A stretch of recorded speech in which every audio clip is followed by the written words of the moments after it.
कांग्रेस और इंडी गठबंधन के उसके साथी सभी तुष्टीकरण की राजनीति पर भरोसा करते हैं। इनकी लीडर पार्टी कांग्रेस के लिए अगर मैं उदाहरण दूं तो हर पीढ़ी से हम कह सकते हैं कि तुष्टीकरण की राजनीति पर ही भरोसा करते आए हैं। 1956 में नेहरू जी के ज़माने में हिंदू माताओं बहनों को हिंदू उत्तराधिकार अधिनियम का लाभ मिला, लेकिन तुष्टीकरण के कारण मुस्लिमों के लिए वे लागू नहीं कर पाए। इंदिरा जी के ज़माने में गौ वंश की हत्या करने वाले हत्या के विरोध में कानून बनाने के लिए मांग कर रहे लोगों पर संसद के बाहर गोली चलवाई गई।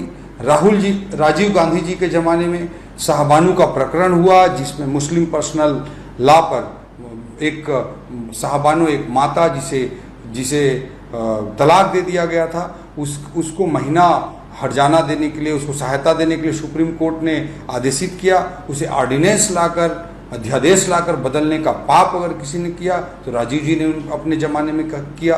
सोनिया जी के ज़माने में मनमोहन सिंह जी के मुंह से कहलवाया गया कि इस देश के संसाधनों पर पहला अधिकार मुसलमानों का है। इस तरह से तुष्टीकरण की ही राजनीति करते आए हैं। आंध्र प्रदेश में आप कांग्रेस का घोषणा पत्र देखिएगा, जिसमें इन्होंने मस्जिदों के लिए बिजली बिल माफ़ करने की बात कही थी।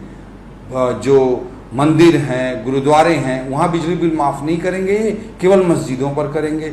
इन्होंने आंध्र प्रदेश के घोषणा पत्र में एक बार कहा था केवल मुस्लिमों के लिए हॉस्पिटल बनाएंगे। एक मरीज, हिंदू मरीज, एक बौद्ध मरीज, एक जैन मरीज अगर अस्पताल के बाहर तड़पता रहेगा तो उसको ये इलाज नहीं करेंगे, केवल मुस्लिमों के लिए ये अस्पताल बनाने की बात करते रहें। इस तरह के तुष्टीकरण की राजनीति कांग्रेस उनकी लीडर है और सारे इंडी अलायंस के सभी गठबंधन पार्टनर्स इसी तरह की तुष्टीकरण की राजनीति पर काम करते आए हैं। लेकिन देश की जनता समझ चुकी है कि भारतीय जनता पार्टी ही वो पार्टी है जो justice for all and appeasement for none, न्याय सभी के साथ, तुष्टीकरण किसी के साथ नहीं, इस बात पर विश्वास करते हुए भारत को एक प्रोग्रेसिव, एक प्रगतिशील विकसित राष्ट्र बनाने पर काम करती है। वो केवल भारतीय जनता पार्टी है।